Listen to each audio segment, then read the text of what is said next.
Me llamo Javier Mendoza, aunque en el mundo del que vengo, el que me pudrió el alma, y por el que estoy pagando un precio incalculable, todos me conocían como Sombra. Tengo 34 años, aunque siento que he vivido un centenar de vidas, y todas ellas, sin excepción, han terminado en este infierno de concreto. Los últimos 6 años de mi existencia los pasé como el principal arquitecto digital, el fantasma en la máquina, el hechicero invisible para la ofensiva del Cártel de Jalisco Nueva Generación. Hoy, les hablo desde el único lugar del mundo donde las órdenes de Nemesio Oseguera Cervantes, el Mencho, no pueden tocarme. O al menos eso es lo que me repito cada noche para no devorarme las uñas hasta el hueso. Estoy en la Unidad de Máxima Seguridad Administrativa de los Estados Unidos, ADX Florence, Colorado. Le llaman el Alcatraz de las Rocosas. No es una prisión, es una tumba para vivos. Una caja de concreto y acero en medio de la nada, diseñada científicamente para que olvides que el cielo existe, que los colores existen, que otros seres humanos existen. Cumplo una condena de cadena perpetua más 50 años. Sé, con una certeza matemática, que no voy a salir de aquí nunca, ni siquiera en un ataúd. Por eso hablo, porque ya me lo quitaron todo, pero no pueden quitarme esto. Porque la verdad, esta verdad que me quema las entrañas como un ácido, tiene que pesar más que mi silencio. Todo lo que ustedes, la gente, los medios, incluso los gobiernos de ambos lados de la frontera, creen saber sobre el poder del CJNG, es una mentira bien orquestada, una fachada grotesca, un espectáculo de violencia calculado para mantenerlos aterrados y, sobre todo, fundamentalmente, distraídos. Creen que el negocio es la metanfetamina, la cocaína, el fentanilo, el secuestro, la extorsión. Y lo es. Por supuesto que lo es. Pero eso es solo el motor que hace ruido, el que echa el humo negro para que no vean la verdadera máquina, la que opera en silencio, con aire acondicionado y secretarias bilingües. La verdadera máquina, la que mueve miles de millones de dólares con la sutileza de una transferencia bancaria internacional y la legitimidad de un contrato notariado, opera a la vista de todos, con una sonrisa deslumbrante y carismática, en los escenarios más grandes de México y toda Latinoamérica. Estoy aquí, enterrado en vida, no por haber hackeado los sistemas de la Sedena para robarles planes de operativos, ni por triangular la ubicación de los Zetas para que los levantaran en Tamaulipas. Esas son medallas que el gobierno estadounidense se colgó para justificar mi condena de por vida, para venderle a su gente una victoria fácil. Estoy aquí por lo que encontré por accidente, por la verdad que se escondía detrás de los acordes melancólicos de una guitarra y una voz de terciopelo que le cantaba al amor y al desamor a millones de almas. Estoy aquí porque descubrí, documenté y guardé las pruebas irrefutables de que uno de los cantantes más famosos, más queridos, más intocables de la música popular mexicana, no era solo un artista bendecido por el talento. Era el principal lavador de dinero para el Mencho, el cajero personal, el director de la sucursal bancaria más rentable y discreta del Señor de los Gallos. Todo ese imperio de fantasía que presumía en sus redes sociales, los ranchos de ensueño en Jalisco, los caballos pura sangre que valen más que un barrio entero de Tonalá, los jets privados en los que viajaba con modelos, los relojes de edición limitada y la ropa de diseñador. No lo pagaron sus canciones. No lo pagaron los boletos de sus conciertos. Lo pagaron la sangre, las lágrimas y el veneno que mi antiguo patrón derramaba sin piedad por cada rincón del país. Y yo, Javier Mendoza, el pendejo que se creía muy listo, el genio anónimo conocido como Sombra, fui quien encontró los recibos, las facturas detalladas del infierno. Seguramente se están preguntando cómo un tipo que sabía de firewalls, de algoritmos de encriptación y de lenguajes de programación como Python y C++, un nerd, en definitiva, terminó metido hasta el cuello en la mierda más profunda de este país.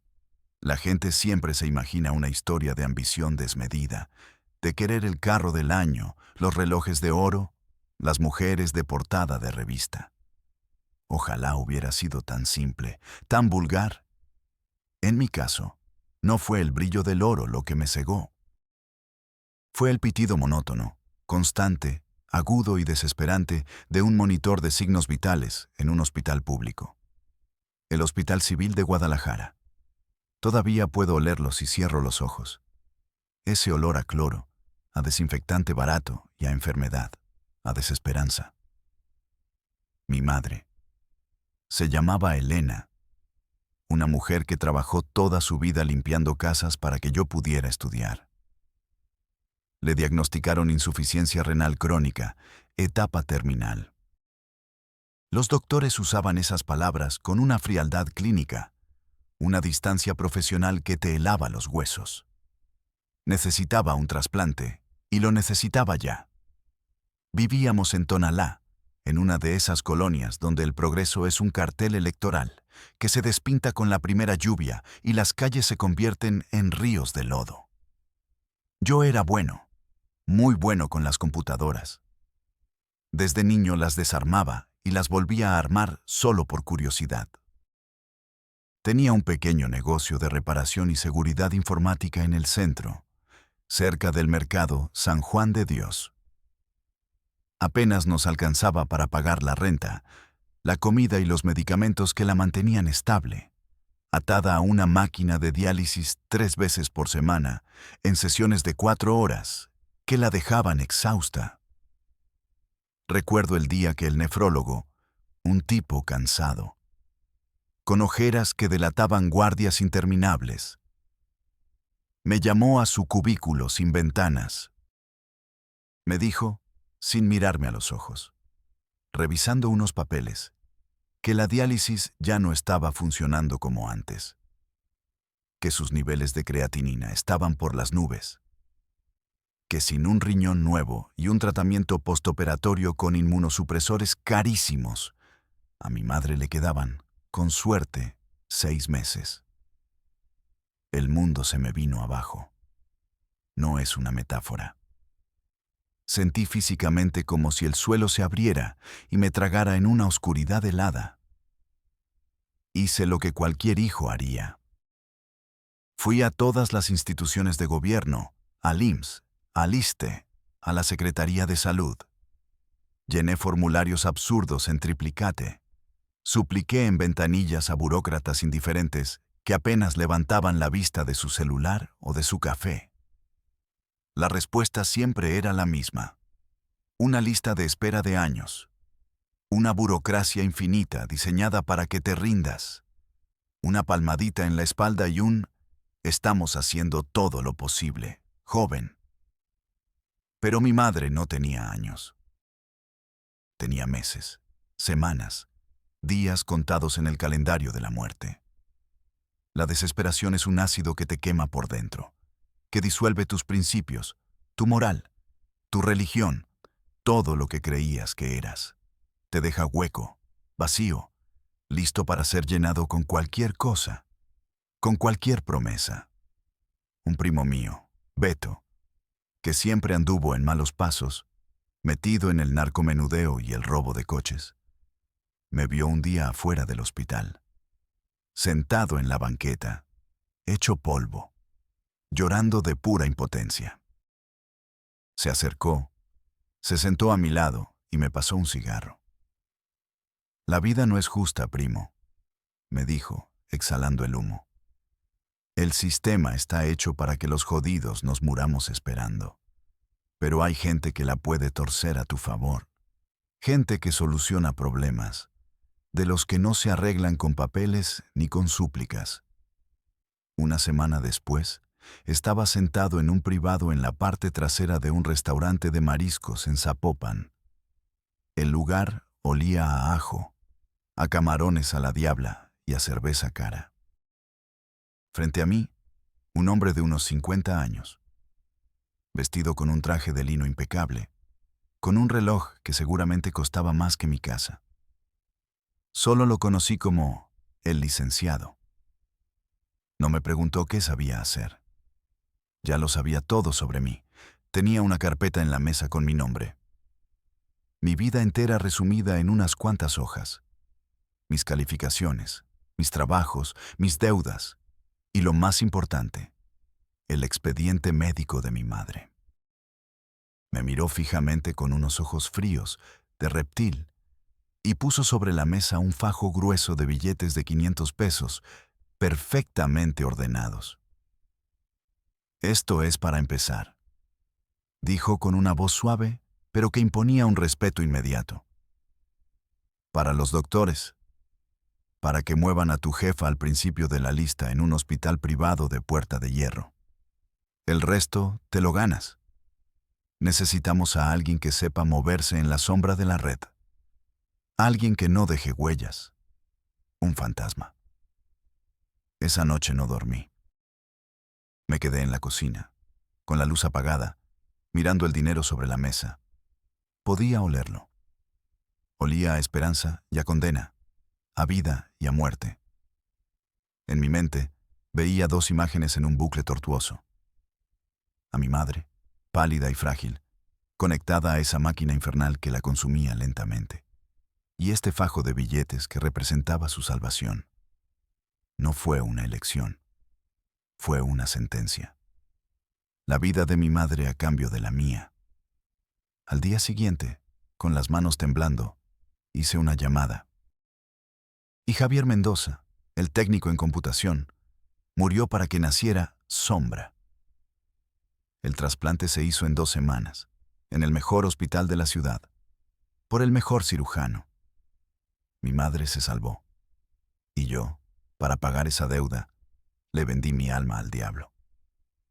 Y el diablo, descubrí demasiado tarde, siempre cobra con intereses altísimos. Mi bautizo de fuego no fue con un cuerno de chivo en las manos, ni aprendiendo a desmembrar un cuerpo en una casa de seguridad. Mi campo de batalla era digital. Mis armas eran líneas de código y mi munición era la información personal que todos ustedes regalan cada día en Internet.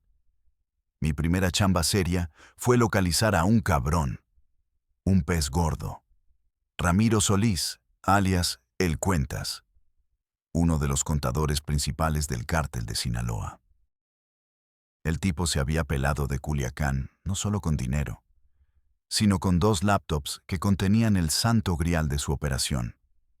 Rutas de trasiego por el Pacífico, nombres de contactos en el gobierno de Colombia y, lo más importante, las estructuras de lavado de dinero que usaban en bancos de Texas y Arizona.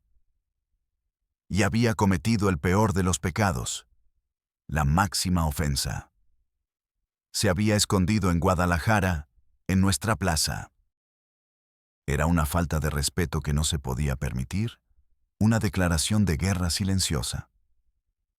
Los equipos de sicarios, los halcones en las calles, los soplones en la policía municipal, llevaban 2 semanas buscándolo sin el menor éxito. El tipo era un fantasma, un profesional del ocultamiento. Se había evaporado. El licenciado me llamó a una casa de seguridad en Ciudad Bugambilias. Era una residencia de lujo, con alberca y un jardín impecable. Pero el aire adentro estaba viciado, cargado de un olor a cigarro, a pólvora recién disparada y a una paranoia tan densa que se podía cortar con un cuchillo. En la sala, varios hombres con rifles de asalto con miras láser me miraban con desconfianza, como si fuera un bicho raro. Me llevaron a un estudio. Me dieron una laptop Alienware de última generación. Una conexión satelital que costaba una fortuna al mes y un solo nombre en un trozo de papel. Ramiro Solís, el Cuentas.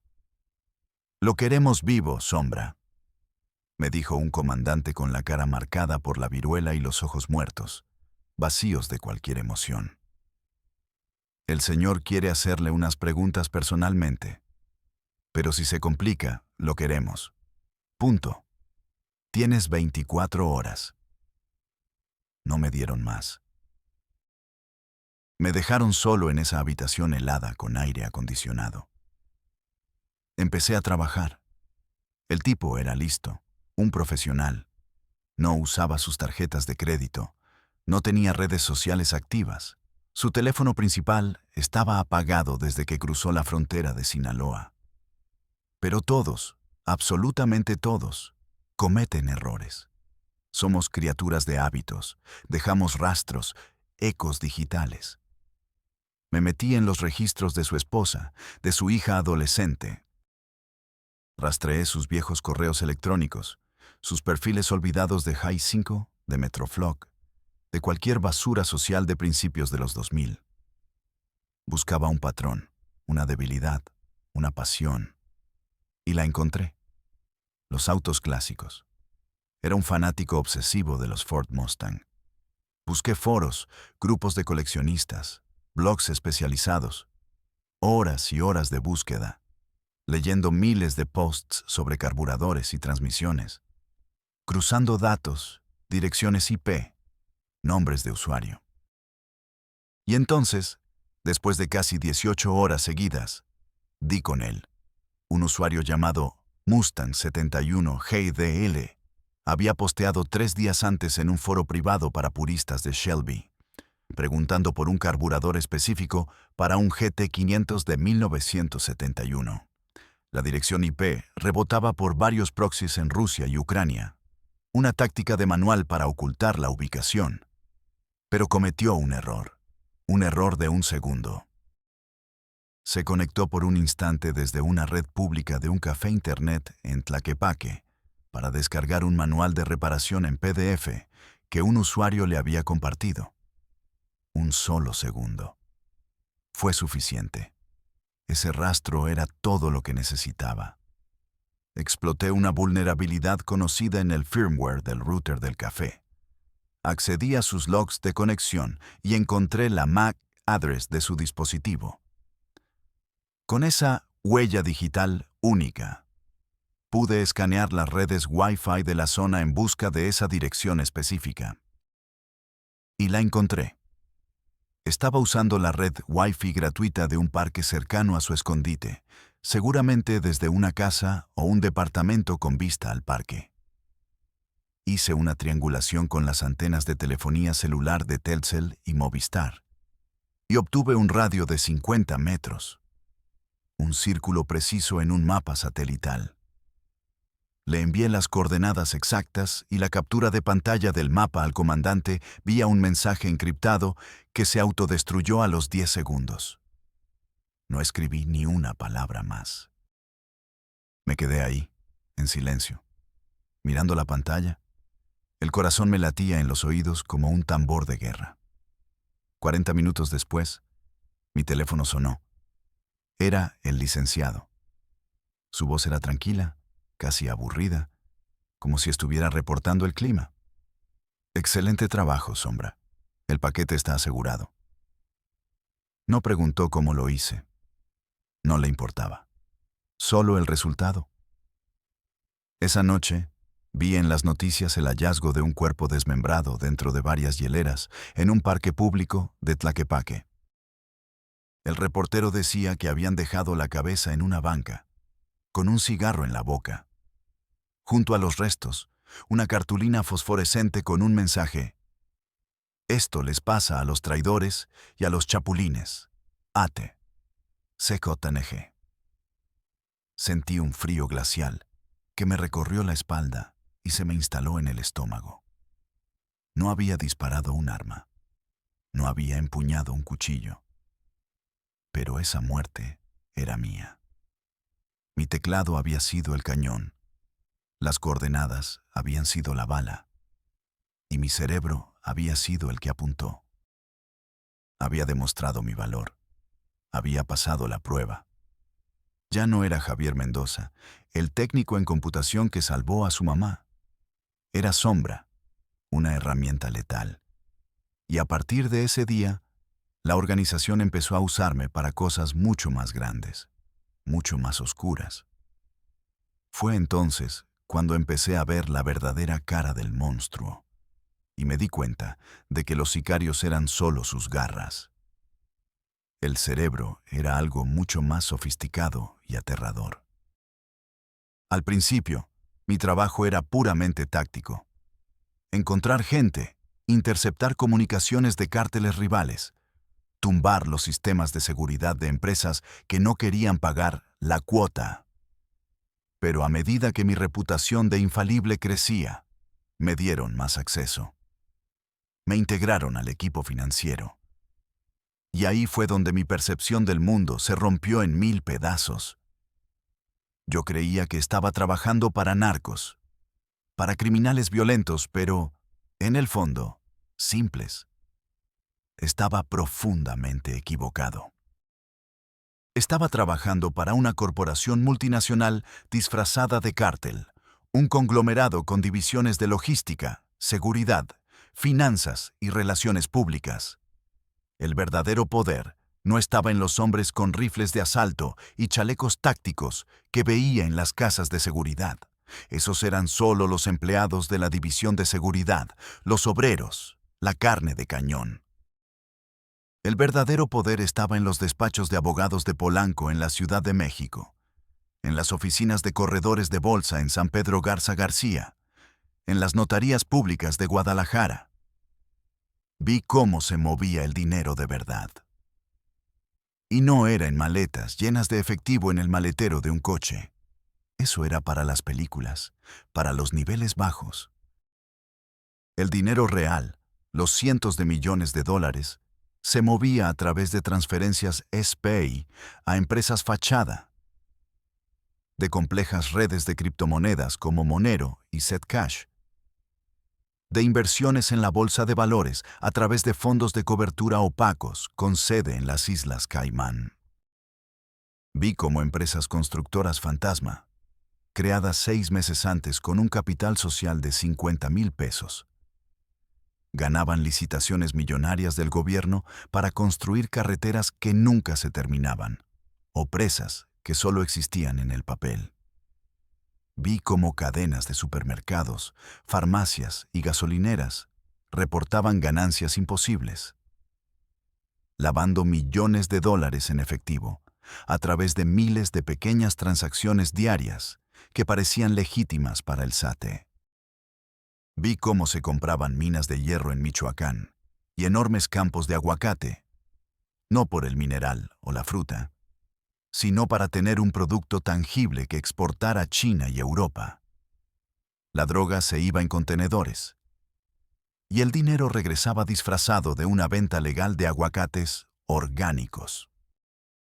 El Mencho era el CEO, el temido y respetado presidente de la junta directiva.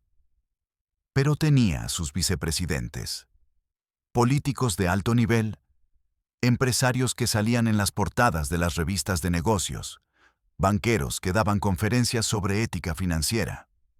Un día, tuve que desencriptar el contenido de una laptop recuperada de la camioneta de un alto mando de la Fiscalía General de la República, que había tenido un accidente fatal en la carretera a Chapala. Dentro, no encontré listas de sicarios ni ubicaciones de laboratorios clandestinos. Encontré una nómina secreta en una hoja de cálculo de Excel, protegida con una contraseña ridículamente simple. México 2018. Nombres de jefes de policía de varias ciudades clave. De magistrados del Poder Judicial. De un par de senadores de la República. Del director de aduanas del puerto de Manzanillo. Junto a cada nombre, una cifra mensual que superaba lo que yo ganaría en 10 vidas de trabajo honrado. Ahí, en esa pantalla, lo entendí todo con una claridad que me dio náuseas. No estábamos peleando contra el gobierno. El gobierno era un socio comercial, el más importante. Éramos una de sus divisiones más rentables y, sin duda, la más violenta. El narco no era el enemigo del sistema. Era el motor secreto, el lubricante de corrupción que mantenía funcionando toda la maquinaria. Ese fue mi verdadero despertar. Me di cuenta de que no estaba en una guerra de pandillas por una plaza. Estaba en el corazón de una maquinaria de poder y corrupción tan vasta, tan profunda y tan integrada en la vida normal del país, que hacía que las balaceras, los decapitados y los encobijados parecieran lo que realmente eran: un simple y burdo espectáculo de distracción para el público, el pan y circo de la era moderna. Y yo, con mi teclado, era uno de sus ingenieros principales. Mi ascenso dentro de esta estructura invisible fue vertiginoso. Dejé de ser el tipo que buscaba gente para ser el que resolvía problemas complejos que el dinero y las balas no podían arreglar. Me convertí en el hombre de confianza del licenciado y, por extensión, de los círculos más cercanos al Señor. Mis tareas eran de otro nivel de complejidad y secretismo. Me convertí en el fantasma, en la máquina del cártel, su arma silenciosa y más efectiva. Un día, la misión era desmantelar una red de informantes que la DEA había tejido con mucho esfuerzo en el puerto de Manzanillo. Estaban afectando seriamente la salida de contenedores con precursores químicos hacia Europa. No me pidieron nombres para mandarles un comando de sicarios. La orden fue más sutil, más elegante. Haz que se destruyan solos, Sombra. Durante 3 semanas, me infiltré en sus servidores de comunicación encriptados. No me dediqué a leer sus mensajes. Eso era de aficionados. Me dediqué a modificarlos sutilmente. Cambié fechas de reuniones, lugares de entrega de información, nombres clave. Empecé a sembrar desinformación, haciendo que un informante pareciera el responsable de la caída de otro. Los puse a perseguirse entre ellos como ratas en un laberinto, a desconfiar, a verse como traidores. La DEA pensó que tenía una fuga masiva, una traición en sus filas. La realidad es que yo era el plomero que les había invertido las tuberías y los estaba ahogando en su propia mierda. En menos de un mes, la red colapsó desde adentro, con 2 informantes muertos a manos de sus propios compañeros y el resto huyendo aterrorizados, negándose a volver a colaborar. En otra ocasión, un político en Nayarit, un gobernador recién electo que había hecho campaña con un discurso de honestidad y transparencia, se estaba poniendo difícil. No quería aceptar el acuerdo para la construcción de un nuevo complejo turístico de ultralujo en la Riviera Nayarit, un proyecto que en realidad era una fachada para lavar cientos de millones de dólares del negocio de fentanilo en la costa oeste de Estados Unidos. No le mandaron un comando, me lo mandaron a mí. En una sola noche, desde una laptop en un café internet de Guadalajara, vacié sus cuentas bancarias secretas en las Islas Caimán y en Andorra. Desvié hasta el último centavo a una fundación de caridad a nombre de un cártel rival de Sinaloa. Y filtré a un periodista de investigación de la Ciudad de México los estados de cuenta detallados y las fotos de sus propiedades en el extranjero. A la mañana siguiente, el político no solo aceptó el acuerdo, sino que llamó personalmente al licenciado para ofrecer más facilidades de las que le habían pedido. Exenciones de impuestos, lo que fuera. No se disparó ni un tiro. Pero su carrera política y su fortuna quedaron en nuestras manos para siempre. Me volví el especialista en la guerra silenciosa, la que no deja casquillos ni manchas de sangre, solo ruinas digitales y vidas destrozadas. Mi nombre, Sombra, se convirtió en una leyenda dentro de la organización. Nadie sabía quién era, cómo me veía, ni siquiera si era una sola persona o un equipo. Pero todos, desde el sicario más bajo hasta el comandante más alto, sabían lo que podía hacer. Y ese respeto, ese miedo, me dio acceso, un acceso que nadie más en mi nivel tenía. Y así, en la cima de mi poder y mi utilidad, llegó el encargo que lo cambiaría todo. La culminación de mi carrera criminal y el principio de mi inevitable y estrepitoso fin. El licenciado me citó en un rancho en las afueras de Tequila. Un lugar impresionante, sacado de una película de Hollywood. Kilómetros de terreno, un lago artificial, y caballerizas con caballos árabes que valían más que toda la colonia donde crecí. Estaba él y dos hombres más, de esos que no hablan, solo observan, y que llevan el peligro impregnado en la piel como un perfume barato. Me dijo que el señor, el patrón, el Mencho en persona, quería modernizar y centralizar una de sus operaciones financieras más importantes y personales. Una operación que, hasta ese momento, se manejaba a la antigüita, con libros de contabilidad encriptados en discos duros físicos que se movían en vehículos blindados de un lugar a otro. Era ineficiente, lento y sobre todo, riesgoso. Un decomiso, un accidente, y se perdía información vital. Querían que yo diseñara un sistema. Una red bancaria privada, un ecosistema digital cerrado, impenetrable, alojado en servidores en múltiples países, donde el dinero pudiera moverse entre continentes con un solo clic, sin dejar rastro, inmune a cualquier agencia de inteligencia del mundo. Esta es la joya de la corona, Sombra, me dijo el licenciado. Su voz era casi un susurro reverente. Aquí no hay margen de error. Es el dinero personal del patrón, el dinero limpio, el de su retiro y el de sus hijos. Me dieron acceso total y absoluto a los servidores, a las docenas de discos duros, a los libros de contabilidad de los últimos 5 años. Mi trabajo era auditar, clasificar y migrar toda esa información al nuevo sistema que yo mismo iba a construir desde cero.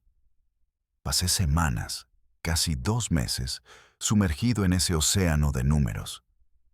Estaba en una cabaña aislada dentro del mismo rancho, con 3 guardias armados en la puerta las 24 horas del día. No podía salir, no podía tener contacto con nadie. Era yo y la bestia financiera del cártel. Eran terabytes de información, transacciones, nombres de empresas fantasma en Panamá, en los Países Bajos, en Hong Kong, nombres de empresarios, de políticos, de figuras públicas. Era el mapa del tesoro del imperio criminal más grande de México. Mientras trabajaba, organizando y clasificando, encontré una carpeta. Estaba en un nivel de encriptación diferente a los demás, mucho más complejo, casi de nivel militar. No estaba en la lista de archivos que me habían entregado para migrar. Se llamaba simplemente Proyecto Ídolo. La curiosidad me mató.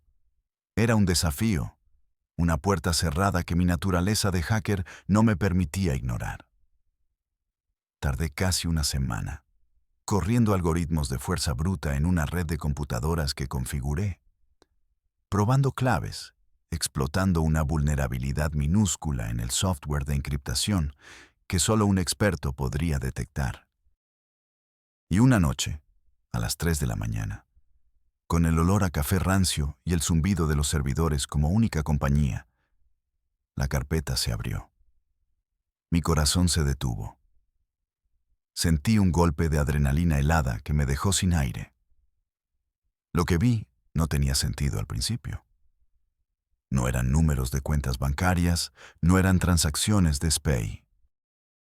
Eran calendarios de giras de conciertos, contratos de patrocinio con marcas de refrescos y cervezas, reportes de venta de mercancía oficial, estados de cuenta de regalías musicales de Spotify y YouTube. Y un nombre, repetido una y otra vez: Marco Rey, el ídolo de oro, el cantante que llenaba el Estadio Azteca, el que hacía llorar a las señoras con sus baladas rancheras y ponía a bailar a todo el mundo con sus cumbias. El yerno perfecto de México, el hombre del pueblo. Era absurdo, un error, pero seguí cavando.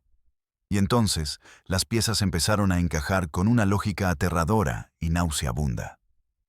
Descubrí un sistema de contabilidad doble, una obra maestra de la ingeniería financiera criminal.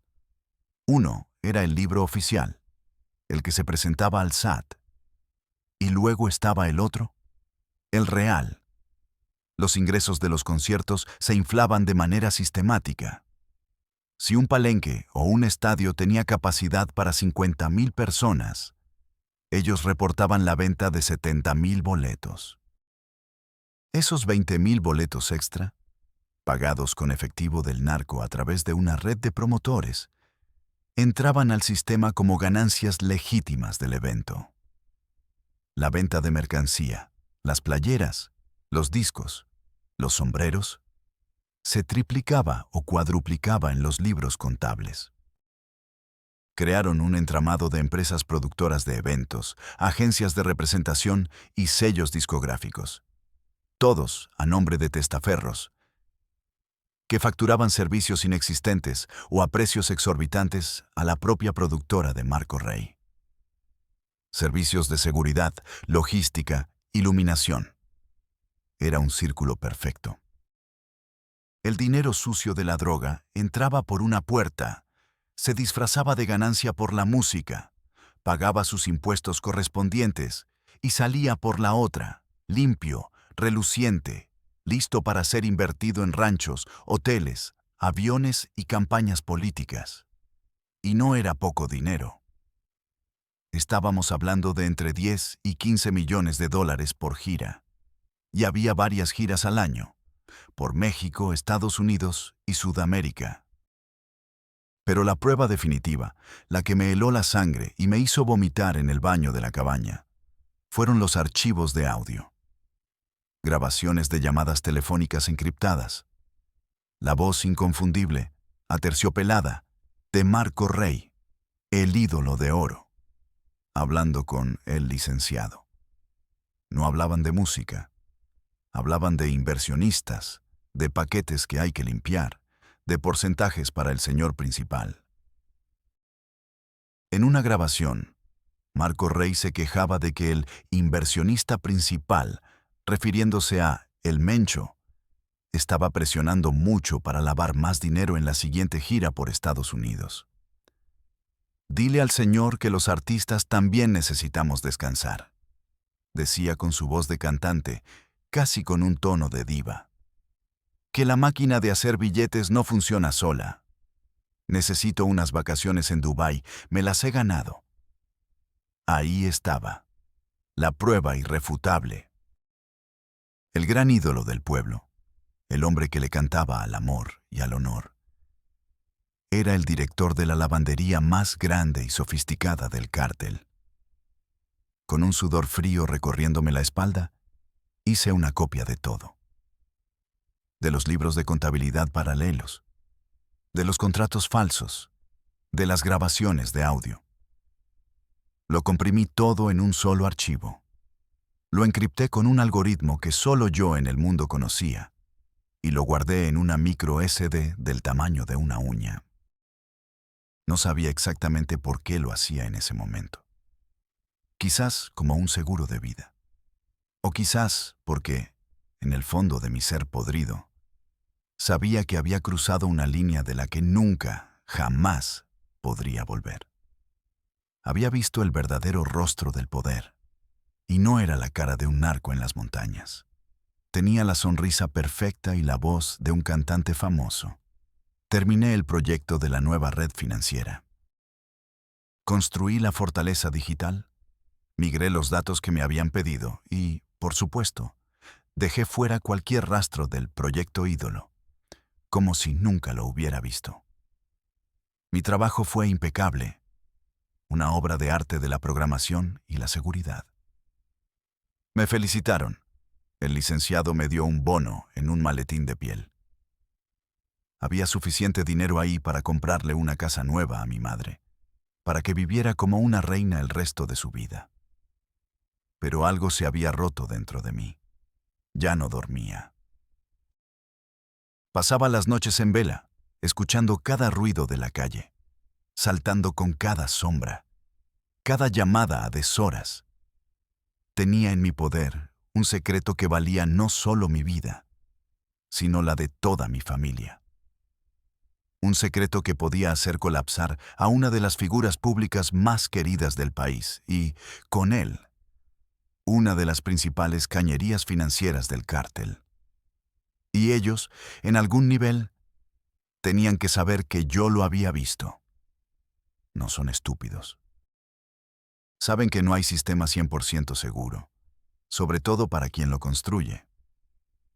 La paranoia se convirtió en mi compañera constante, un susurro helado en mi oído. Dejé de ir a lugares públicos. Cambiaba mi rutina todos los días. Empecé a notar cosas que antes habría ignorado. Una camioneta Suburban negra sin placas estacionada en mi calle por más de un día. Interferencias extrañas en mi teléfono celular. Miradas de desconocidos que duraban un segundo de más en el supermercado. El punto de quiebre, el momento en que el miedo se convirtió en certeza, llegó un martes por la tarde. Me llamó el licenciado. Su voz era extrañamente amable, casi paternal. Me dijo que había un trabajo nuevo, muy delicado y muy bien pagado, en la Ciudad de México. Requería mi presencia física para coordinar con un equipo de hackers colombianos. Que mandaría un jet privado por mí al día siguiente al aeropuerto de Guadalajara. Vente cómodo, Sombra, que después del jale nos vamos a festejar como se debe, me dijo. Mientras hablaba con él, tenía un programa de análisis de espectro de voz corriendo en mi computadora. Era algo que había desarrollado para mí, para detectar microexpresiones de estrés, mentiras, anomalías en el tono que el oído humano no puede percibir. Y el programa se volvió loco. Los indicadores de engaño y estrés contenido se dispararon al máximo. Su tono era calmado, pero los microtemblores en su voz, imperceptibles para cualquiera, contaban otra historia. Era una trampa. Un 4, como le dicen en el argot. Me estaban llamando para matarme, para borrar al único testigo de su operación más secreta, al único que podía conectar al ídolo con el monstruo. Colgué el teléfono y mi mundo se detuvo. El aire se volvió espeso. Tenía dos opciones: ir a la cita y morir en una pista de aterrizaje clandestina, o correr y, muy probablemente, morir también, pero al menos peleando, en mis propios términos. Escogí la segunda. Tenía un plan de escape, uno que había diseñado hacía meses para el peor de los casos. Tenía pasaportes falsos con diferentes identidades, dinero en efectivo escondido en varios lugares y, lo más importante, la micro SD. Mi única póliza de seguro. Mi única moneda de cambio en un juego donde yo ya no tenía fichas. Esa noche no fui a mi casa. Fui directamente a un pequeño apartamento de seguridad que tenía rentado en el centro bajo un nombre falso. Agarré una mochila con lo esencial: una laptop encriptada, varios teléfonos desechables, el dinero en dólares y la micro SD, que pegué con una gota de pegamento industrial en el interior de la hebilla metálica de mi cinturón. Mi plan era simple en su desesperación: llegar a la frontera con Estados Unidos, cruzarla por donde fuera, y entregarme a la DEA o al FBI. Les daría la información, toda la estructura financiera del CJNG, los nombres, las cuentas, todo. Y como plato fuerte, les daría al cantante. A cambio, pediría protección para mí y, sobre todo, para mi familia bajo el programa de testigos protegidos. Sabía que era un tiro al aire, que era más probable que me metieran en un agujero y tiraran la llave. Pero era el único tiro que tenía. El primer paso, el más crucial, era sacar a mi madre del país antes de que pudieran usarla para presionarme. La llamé desde un teléfono público. Le tuve que mentir. Le dije que había ganado un viaje sorpresa para ella en mi trabajo, todo pagado, a Vancouver, Canadá, para visitar a unas primas lejanas. Que un taxi de confianza pasaría por ella en 1 hora para llevarla al aeropuerto de Guadalajara, donde un boleto de primera clase a su nombre la estaría esperando. Le supliqué, con la voz quebrada, que no hiciera preguntas, que solo empacara una maleta pequeña con lo indispensable y se fuera. Lloró. No entendía nada. Pero gracias a Dios, después de todo, seguía confiando en su hijo. La vi partir desde lejos, escondido en un coche robado a 2 calles de su casa. Vi cómo el taxi se alejaba, llevándose con él lo único bueno que quedaba en mi vida. Fue la última vez que la vi en persona. Con ella a salvo, volando lejos del infierno, empezó mi propia cacería. Porque sabía que no solo estaba huyendo, estaba siendo cazado. Y los hombres que me buscaban eran los más eficientes y despiadados del país. La huida fue una pesadilla de adrenalina y paranoia que duró 72 horas. Sabía que no podía usar las carreteras principales. La organización tiene halcones en cada caseta de peaje, en cada estación de gasolina, en cada retén de la Policía Federal, que en realidad trabaja para ellos. Me moví por brechas, por caminos de terracería que apenas aparecían en los mapas, navegando con una brújula y el sol. Cambié de coche 3 veces.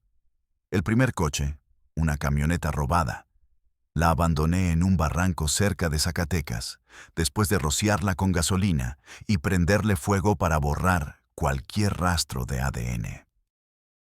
El segundo, un Tsuru viejo que compré con efectivo en un lote de autos de dudosa reputación. Lo dejé en el estacionamiento de una central de autobuses en Torreón.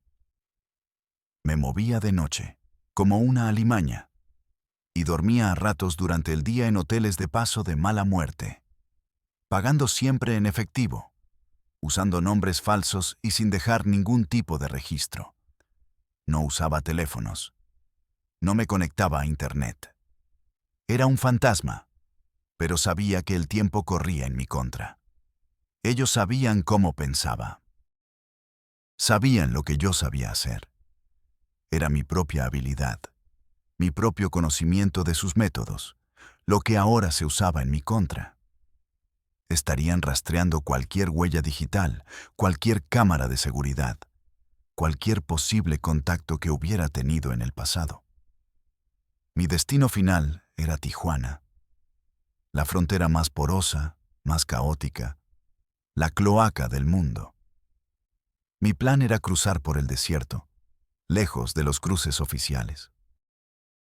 Tenía un contacto, un pollero, al que le había hecho un favor informático tiempo atrás, borrando un antecedente penal de su hermano. Le pagué una fortuna por adelantado para que me ayudara a cruzar. La cita era en un taller mecánico, en una colonia olvidada en las afueras de la ciudad, cerca de la línea. Llegué a Tijuana sintiendo la soga al cuello. La ciudad entera parecía observarme. Cada mirada me parecía una amenaza, cada sirena de policía me hacía encogerme. Llegué al taller. Era un lugar sucio, un laberinto de grasa, llantas viejas y piezas de coches desvencijados. El pollero estaba ahí, un hombre flaco, con los ojos hundidos por el cristal y una sonrisa nerviosa. Me dijo que esperaríamos a que cayera la noche, que el cruce era a la 1 de la mañana. Me encerró en una pequeña bodega en la parte de atrás, que olía a humedad y a aceite quemado. Pasaron las horas, eternas. La ansiedad era un animal vivo en mi estómago, arañándome por dentro. Y entonces, Justo cuando la oscuridad era total, oí el sonido de las camionetas. No una, varias. Frenaron bruscamente afuera, levantando una nube de polvo. Escuché gritos, órdenes secas, el ruido inconfundible de puertas siendo derribadas con un ariete. Mi corazón se congeló. El pollero me había vendido. Me habían puesto un 4. Patearon la puerta de la bodega y ésta se abrió de par en par. Pero no eran sicarios del cártel con cuernos de chivo. La silueta que se recortó en el umbral era de marinos. Elementos de las Fuerzas Especiales de la Armada de México, con sus uniformes pixelados, rifles de asalto M4, cascos y visores nocturnos. Y junto a ellos, 2 hombres altos, rubios, con chalecos que decían DEA en letras amarillas. Me cegaron con sus linternas, me tiraron al suelo. Me pusieron una rodilla en la espalda con una fuerza brutal. El frío del cañón de un rifle en mi nuca. Javier Mendoza, you are under arrest, dijo uno de los agentes de la DEA en un español con un acento gringo muy marcado. Mientras me sacaban, esposado y con la cara contra el polvo, vi la escena completa. Y vi al licenciado. Estaba a unos 20 metros, tranquilamente recargado en una de sus camionetas de lujo, hablando por teléfono, sonriendo. Nuestros ojos se cruzaron por un segundo, y en su mirada condescendiente, en su sonrisa de triunfo, lo entendí todo. No fue el pollero quien me vendió. Fue el propio cártel. No querían matarme. Eso sería un riesgo. Mi cuerpo podría ser encontrado. Podría haber dejado la información en algún lugar con instrucciones de ser liberada si algo me pasaba. Un dead man switch. No. La solución que encontraron fue mucho más elegante, mucho más perversa. Me entregaron. Me sirvieron en bandeja de plata al gobierno estadounidense, pero no como un simple hacker. Revisé después los cargos en mi acta de acusación. Me acusaron de ser uno de los principales operadores financieros, de coordinar envíos de toneladas de cocaína, de lavado de dinero a gran escala, incluso de ordenar homicidios. Inflaron mi perfil hasta convertirme en un capo de alto nivel, un monstruo. ¿Por qué? Para desacreditarme por completo. Para que cuando yo hablara, cuando yo intentara contar la verdad sobre el cantante, sobre los políticos, sobre todo el sistema, nadie me creyera. Sería solo el delirio de un narco de alto rango, desesperado, tratando de negociar una sentencia más baja a base de mentiras fantásticas. Me convirtieron en su chivo expiatorio y en su póliza de seguro. Todo en una sola jugada maestra. Me extraditaron en menos de una semana, en un vuelo secreto. Y aquí estoy, enterrado en vida. El cártel se deshizo de un testigo peligroso sin mancharse las manos, y el gobierno de Estados Unidos se apuntó la victoria mediática de haber capturado a un pez gordo. Todos ganaron, menos yo.